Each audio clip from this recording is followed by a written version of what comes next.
말라기 1장 1절에서 5절까지의 말씀입니다. 여호와께서 말라기를 통하여 이스라엘에게 말씀하신 경고라. 여호와께서 이르시되 내가 너희를 사랑하였노라 하나 너희는 이르기를 주께서 어떻게 우리를 사랑하셨나이까 하는도다. 나 여호와가 말하노라. 에서는 야곱의 형이 아니냐.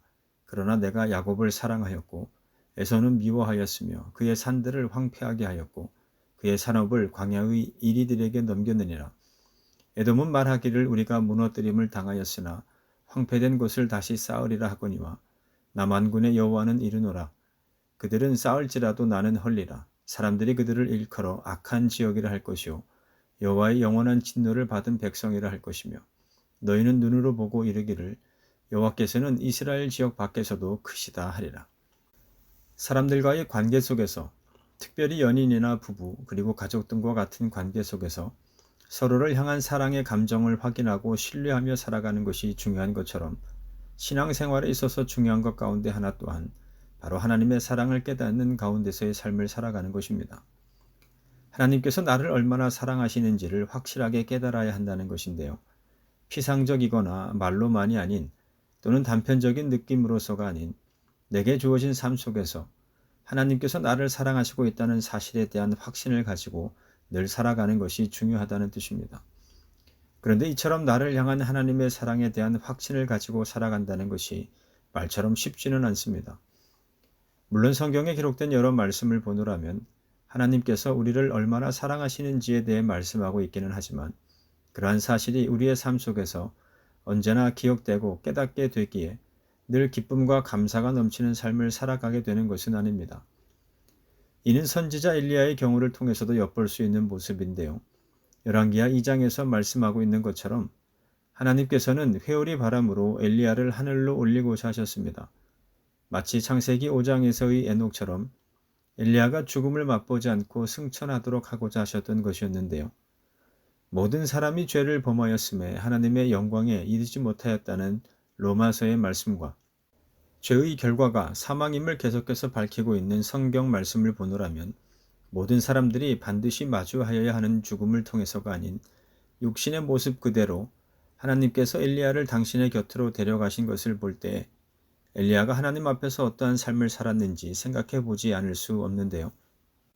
그런데 창세기 5장에서 밝히고 있는 하나님께서 에녹을 데려가신 이유가 하나님과 동행하였기 때문이라는 말씀을 보면 엘리야 또한 에녹과 같이 하나님과 동행하는 삶을 살았기 때문에 하나님께서 이처럼 행하신 것이 아닐까라는 생각에 머물게 되는데요.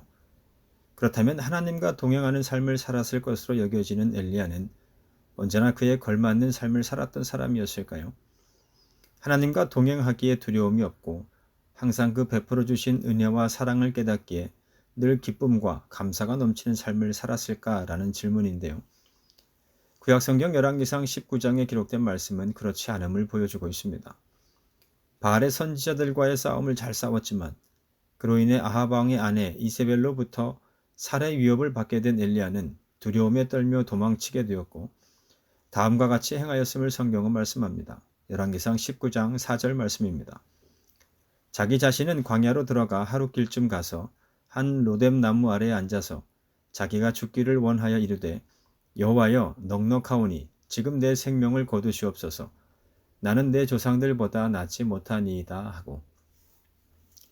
이는 불과 능력의 선지자 엘리야가 인간의 적나라한 모습을 하나님 앞에 그대로 드러내고 있는 장면임을 알 수 있는데요. 이세벨의 위협으로부터 도망하여서 숨어 있어야 하는 지금의 상황이 너무나도 절망적인 상황으로 느껴졌던 것입니다. 모든 것이 끝났다는 생각과 함께 자포자기하고 있는 엘리야의 모습인데요. 그렇다고 해서 엘리야가 하나님을 원망하거나 비난하였음을 말하고자 하는 것은 아닙니다. 또한 엘리야가 하나님을 의심하고 있음을 말하기 위함도 아닌데요.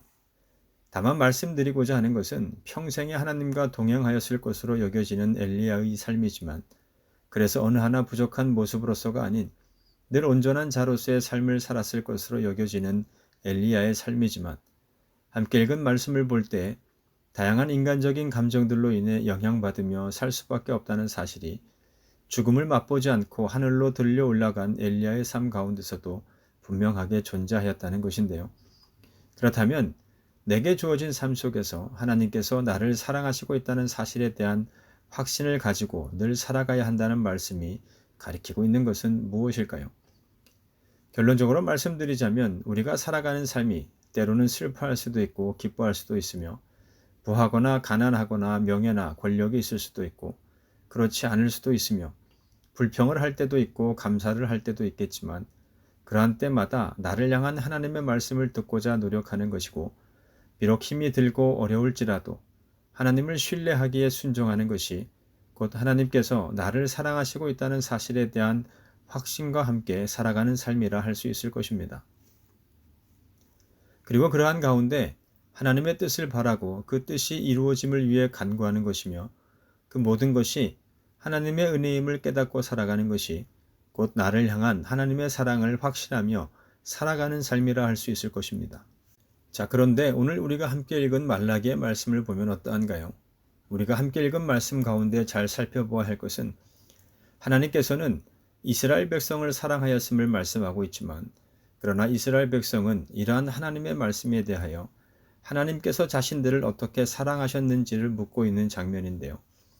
그렇다면 왜 이와 같은 현상이 하나님께로부터 택하심을 받고 하나님 나라의 제사장이요 거룩한 백성으로서의 삶을 살아갈 것을 하나님 앞에서 약속하였던 이스라엘 백성과 하나님 사이에서 발생하게 된 것일까요? 우리가 잘 알고 있는 것처럼 말라기는 구약의 맨 마지막에 위치하고 있는 나의 사자라는 뜻을 가지고 있는 이름인 말라기라는 선지자가 하나님의 계시를 받아 기록한 예언서입니다. 말라기는 선지자 학개와 스가랴 이후에 활동한 선지자였는데요.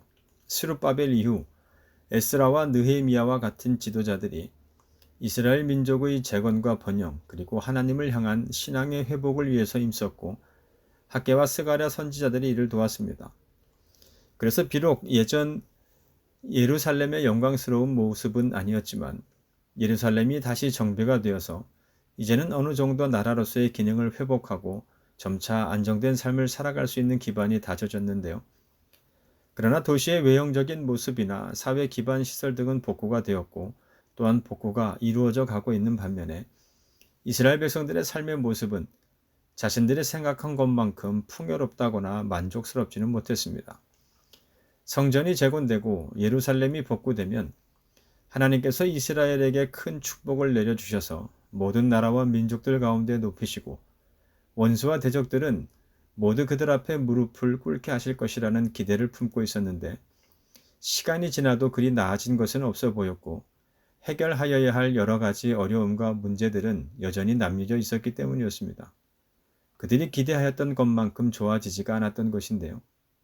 그렇다 보니 이스라엘 백성들은 점차 하나님을 원망하게 되었고 하나님을 향한 신앙의 열심도 사그라지고 말았습니다.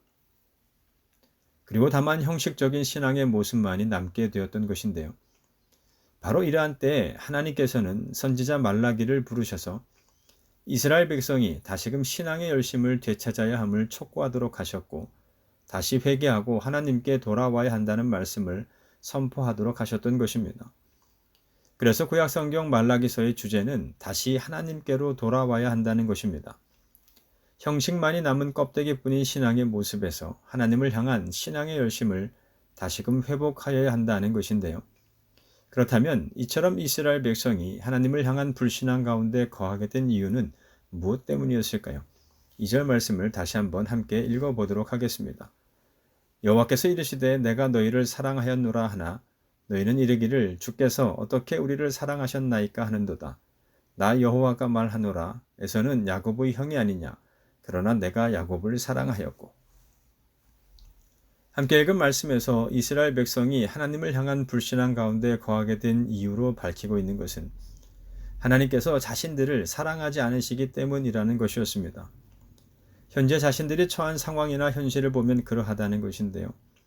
포로로 끌려갔다가 돌아온 이후 황무지로 변해버린 가나안 땅에서 그래도 이스라엘의 회복을 위해 나름대로 노력하였고 에스라가 주도하였던 신앙개혁을 따라서도 열심히 노력하였지만 자신들이 기대하였던 것만큼의 번영과 번창함이 보이지 않자 시험에 빠지게 된 것입니다. 하나님께서 하신 것이 무엇이냐는 것이죠. 만일 하나님이 자신들을 사랑하신다면 하나님을 믿지 않는 저 이방인들이나 주변 나라들보다 자신들이 더 번창하고 번영하여서 풍성한 삶을 살아야 되는 것이 마땅한데 그렇지 못한 현실을 보면 하나님께서 자신들을 사랑하지 않는 것 말고는 다른 이유를 찾을 수 없음을 말하고 있는 것인데요. 이는 이스라엘 백성들이 하나님이 자신들을 사랑하시는지 그렇지 않은지를 구별하는 기준을 어디에 두었는가를 보여주고 있습니다. 곧 나라가 번영하고 번창하여서 주변 나라와 민족들이 특히나 원수들이 감히 넘보지 못하는 강력한 나라요 부한 나라로서의 삶을 살아가고 있는지가 그 기준이 되었음을 볼 수 있는데요. 다만 물질적이며 외적인 축복에만 국한되어 있음을 알 수 있습니다. 한마디로 이스라엘 백성이 하나님을 섬기고 예배하였던 목적이 성경을 통해 하나님께서 말씀하시고 있는 밭에 감추인 보화와 같은 참된 가치를 얻기 위해서가 아닌 지극히 세상적인 가치를 얻기 위해서 그리하였다는 의미입니다. 그래서 자신들의 눈으로 바라다 보이는 암울하고도 암담한 현실을 보며 하나님께서 자신들을 사랑하지 않는다라고 판단하였던 것이고, 그리고 만일 하나님께서 살아계신다면 어찌 이스라엘이 이와 같은 상황에 처하게 될 수 있겠는가를 어떻게 우리를 사랑하셨나이까? 라는 질문을 통해 반문하고 있는 것입니다. 그런데 이러한 이스라엘 백성의 모습을 보노라면 어딘가 예수님의 제자들과 닮아 있다는 생각을 갖게 되는데요. 예수님으로부터 회개하라, 천국이 가까이 왔다는 말씀을 듣고 사람을 낚는 어부로서 부르심을 받은 제자들이었지만 성경을 통해 바라보게 되는 이들의 모습은 어떠했던가요? 예수님께서 계속해서 제자들을 향하여 당신께서 육신의 옷을 입고 이 땅에 오신 이유와 목적을 말씀해 주셨음에도 불구하고 제자들이 예수님을 따르면서 얻고자 했던 것은 십자가에 달려 돌아가신 예수님께서 부활하시고 승천하시기까지 결코 변하지 않았음을 성경은 말씀합니다. 예수님을 따라다녔던 3년이라는 시간 동안 어느 한순간도 예수님의 말씀을 따라서가 아닌 다만 자신들의 정욕에 미혹되고 유혹된 채 예수님께서 이루실 것으로 믿어 의심치 않았던 이스라엘의 정치적인 독립과 회복을 통하여 실현되어질 하나님 나라를 보고자 하는 소망을 가지고 있었다는 것이고, 그러한 세상적인 나라에서 자신들이 권력의 자리에 앉게 될 것이라는 환상에 빠진 채 계속해서 예수님을 따라다녔다는 의미입니다. 이러한 제자들의 탐욕스러운 모습을 대표적으로 보여주는 이가 가룟 유다라는 생각을 해보게 되는데요. 요한복음 12장 5절에서 6절은 가룟 유다를 다음과 같은 사람으로 기록하고 있습니다. 이 향유를 어찌하여 300데나리온에 팔아 가난한 자들에게 주지 아니하였느냐 하니, 이렇게 말함은 가난한 자들을 생각함이 아니요 그는 도둑이라 돈괴를 맞고 거기 넣는 것을 훔쳐감이러라. 우리에게 잘 알려진 것처럼 마리아가 예수님께 300데나리온이나 되는 비싼 향유, 곧 우리나라 화폐로 환산해 보았을 때 3천만 원 이상이나 되는 나드 향유를 예수님의 발에 붓고 자신의 머리털로 예수님의 발을 닦자 분개하여서 책망하는 장면입니다. 물론 이를 바라본 다른 제자들도 분개하여서 무슨 의도로 이것을 허비하는지를 묻는 장면이 마태복음 26장에 기록되어 있기는 하지만 가룟 유다가 행한 책망은 그 동기면에서 다른 제자들과는 차이가 있음을 함께 읽은 요한복음 말씀은 증거하고 있는데요. 6절에서 말씀하고 있는 것처럼 자기 자신의 탐욕을 채우고자 하는 목적이 있었음을 알 수 있습니다. 중요한 것은 이러한 가룟 유다의 탐욕이 결국은 예수님을 은 30에 팔아버리는 결과를 낳도록 하였다는 사실입니다. 예수님께서 하시는 말씀이나 행동을 보아서는 결코 예수님을 통해 자신이 꿈꾸는 것을 얻을 수 없다라고 판단한 가룟 유다가 그와 같이 하였다는 것인데요. 이는 애초에 가룟 유다가 예수님의 부르심에 응하여서 예수님을 따라다닌 이유와 목적이 무엇 때문이었는지를 여실히 보여주고 있습니다. 물론 예수님께서도 이 세상 사람들을 축복하시기 위해서 오셨음을 성경은 말씀합니다. 그런데 그 축복은 육적이며 물질적인 축복에 초점이 맞춰져 있다라기보다는 죄사함의 축복, 구원의 축복, 그리고 하나님의 자녀가 되는 축복이며 하나님의 백성으로서의 삶을 가능케 해주시는 축복이었습니다. 그런데 예수님의 제자들뿐만이 아니라 당시 사람들은 그러한 사실을 알지 못한 채 결국 예수님을 버리고 배신하고 말았던 것인데요. 말라기 당시 이스라엘 백성들 또한 이와 다르지 않았다는 사실입니다. 즉 내가 너희를 사랑하였노라는 하나님의 말씀에 주께서 어떻게 우리를 사랑하셨나이까를 반문하고 있는 이스라엘 백성들의 대답은 그들이 지금까지 하나님을 예배하고 경배하였으며 말씀에 순종하고자 했던 것이 결국 자신들의 욕심을 채우기 위한 하나의 수단에 불과하였던 것임을 인정하는 것과 다를 바 없었다는 뜻입니다.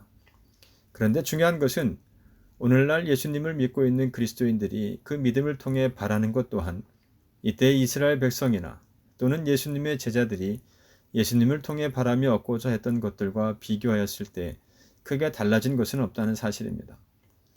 예수님을 믿으면 앞서 말씀드린 영적인 축복과 함께 육적이며 물질적인 축복 또한 당연한 것으로 마땅히 있어야 할 것으로 믿는 자들이 있다는 것이고 그러한 축복을 누리는 것으로 하나님께서 자신을 사랑하시는지 그렇지 않은지를 가늠하는 성도들 또한 적지 않다는 것인데요. 문제는 이러한 잘못된 신앙생활의 동기와 목적을 가지고 믿음 생활을 하다가 자신이 생각한 것만큼 외적인 축복의 결과물이 확인되지 않으면 말라기에 기록된 이스라엘 백성들과 마찬가지로 시험에 빠지게 된다는 사실입니다. 물론 우리가 성경을 보면 하나님께서 당신의 말씀에 순종하는 이스라엘 백성들에게 물질적인 축복을 말씀하시지 않은 것은 아닙니다.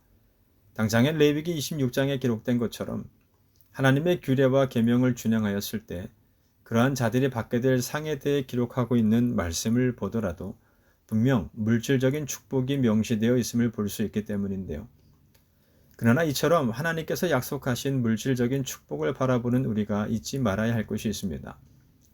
달란트 비유의 말씀을 통해서 보게 되는 것처럼 이 세상에는 5달란트 받은 자도 있고 2달란트 받은 자도 있으며 1달란트 받은 자도 있는데요. 예수님께서 이 비유의 말씀을 통해서 가르쳐 주시고자 하는 것은 얼마만큼의 달란트를 받았는지가 중요한 것이 아니라 내가 받은 달란트를 가지고 어떠한 삶을 살아가는지가 중요하다는 것입니다. 다시 말해서 구원받은 백성으로서 그에 걸맞은 삶을 살아가는지를 하나님께서는 중요하게 바라보신다는 것이죠. 즉 가나안 땅에 정착하여 살아갈 이스라엘 백성들이 하나님의 말씀에 순종하였을 때 그들에게 물질적인 축복을 더해 주시는 것은 다만 그들로 물질적인 풍요로움만을 누리도록 하시기 위한 것은 아니라는 뜻입니다. 그 주신 것을 통해 하나님의 제사장 나라와 거룩한 백성으로서의 삶을 더욱 살아가도록 하셔서 그 삶으로 하나님의 은혜와 영광을 나타내도록 하시기 위한 목적이 있다는 의미입니다. 바로 주인의 뜻을 따라서 그에게 맡겨진 것을 지혜롭게 사용할 줄 아는 청지기적인 삶을 하나님께서는 그 백성들에게 바라신다는 것인데요. 맡겨진 일을 잘 감당해 나가는 청지기에게 더 많은 것을 맡겨서 관리하도록 하는 것이 일반적인 사람들의 마음이듯이 하나님께서 우리에게 맡겨주시는 것도 각 사람의 믿음의 분량에 따라 차이가 있을 수 있음을 성경은 말씀하고 있는 것입니다.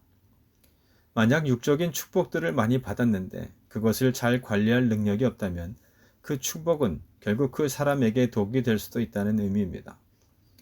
그래서 우리가 성경을 통해서 바라보게 되듯이 하나님께서는 사람에게 무작정 육적인 축복을 허락해 주시지는 않습니다. 하나님께서 정하신 때가 있다는 것인데요.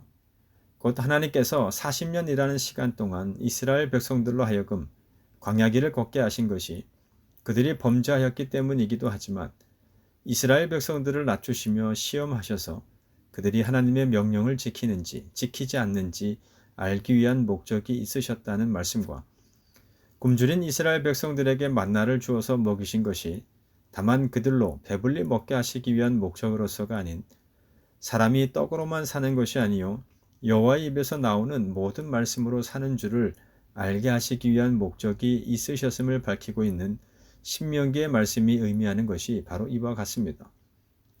이는 민수기 11장에 기록된 말씀을 통해 잘 나타나고 있는데요.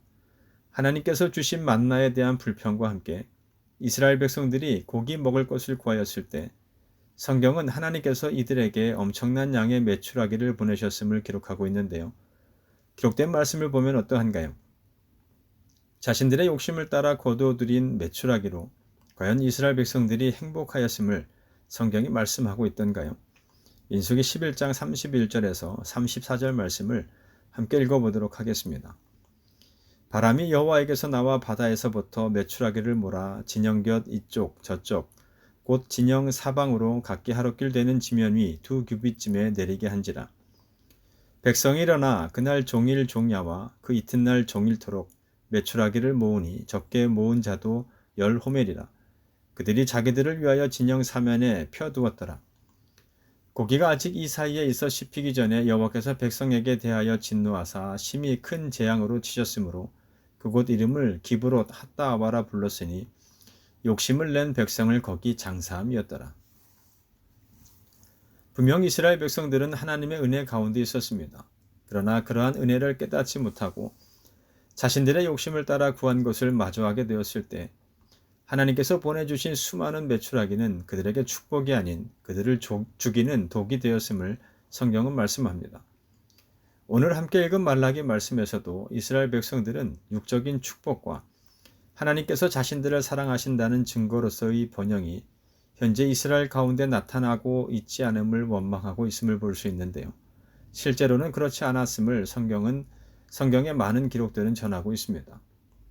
실제로 이스라엘 백성들은 포로 생활에서 돌아온 직후의 상황보다 현재의 삶이 훨씬 나아져 있었습니다. 비록 예전 다윗이나 솔로몬 시대의 영광에는 미치지 못할지라도 지난 포로 생활 가운데 이들이 직면하였던 위험과 굶주림의 시간들을 생각해 보면 자유의 신분으로 자신들의 나라에서 살아가고 있는 지금의 삶은 분명 복된 삶의 자리임에는 틀림이 없다는 의미인데요. 그럼에도 이스라엘 백성들이 하나님을 원망하고 있는 것은 상대적 빈곤과 박탈감에서 오는 그릇된 원망과 불평이 그 원인이 되었기 때문입니다. 생각해보면 인간이란 존재는 욕심이 끝이 없음을 보게 됩니다. 자신에게 이미 주어진 축복의 자리에 관심을 두기보다 자신이 가지지 못한 것인데 다른 사람은 가지고 있는 것에 먼저 관심을 기울이는 모습을 보면 그렇습니다. 그래서 오늘 하나님께서 이 말라기의 말씀을 통해 당신의 백성에게 경고하고 계신 것입니다. 그러나 이 경고는 하나님의 백성들을 벌주시고 멸망시키기 위한 경고가 아닌 그 백성들이 다시금 하나님의 은혜를 깨닫고 그 은혜 안에서의 복된 삶을 살아가는 하나님 나라 백성의 모습으로 돌아오기를 바라는 경고였습니다. 그렇다면 이어지는 3절에서 5절 말씀이 의미하는 것은 무엇일까요? 먼저 하나님께서 에서가 아닌 야곱을 택하셨다는 말씀은 우리가 하나님을 사랑한 것이 아니요 오직 하나님이 우리를 먼저 사랑하셨음을 밝히고 있는 요한일서 4장 16절 말씀과 창세전에 우리를 선택하셨다는 에베소서 1장 6절 말씀이 의미하고 있는 것처럼 오늘 우리가 하나님을 택한 것이 아니라 하나님께서 이미 우리가 지어지기도 전에 우리를 선택하시고 사랑하셨다는 것입니다. 우리의 그 어떤 조건을 보시고 그렇게 하신 것이 아니라 무조건적이고 일방적인 하나님의 사랑을 우리에게 베풀어 주셔서 하나님의 백성이요 하나님의 자녀가 되게 해주셨다는 의미입니다. 그래서 오늘 우리가 이와 같은 삶을 살아갈 수 있음을 말씀해 주시고 계신 것입니다. 따라서 3절 후반절과 4절 말씀은 그러한 하나님의 은혜와 사랑 안에서의 삶을 살아가고 있는 우리가 그러한 사실을 깨달아서 정말로 하나님이 바라시고 기뻐하시는 하나님 나라 백성으로서의 삶을 살아가야 하는 이유가 무엇인지에 대해서 말씀하고 있는데요. 달라진 것은 없습니다. 창세기로부터 말라기에 이르기까지 성경은 하나님의 말씀에 순종하는 자들에게는 복을, 그렇지 않은 자들에게는 벌을 주시는 분이심을 말씀하고 있습니다. 그렇다면 오늘 여러분들은 어떠한 삶을 살아가고 계신가요? 여러분들은 하나님께서 여러분 한 사람 한 사람을 사랑하고 계심을 믿는 믿음 가운데 살아가고 계십니까? 만일 그러하다면 누군가 여러분에게 하나님께서 너를 사랑하시고 계신다는 증거가 무엇이냐고 묻는다면 과연 무엇이라 답하시겠습니까? 바라기는 함께한 우리 모두가 바로 예수 그리스도의 십자가 사건이 하나님께서 나를 너무나도 사랑하고 계신다는 증거임을 말하고 그와 같은 믿음 가운데서 더욱 열심히 하나님 나라 백성다운 삶을 살아가시는 올 2023년 한 해의 모든 삶이 되시기를 주님의 이름으로 축원합니다.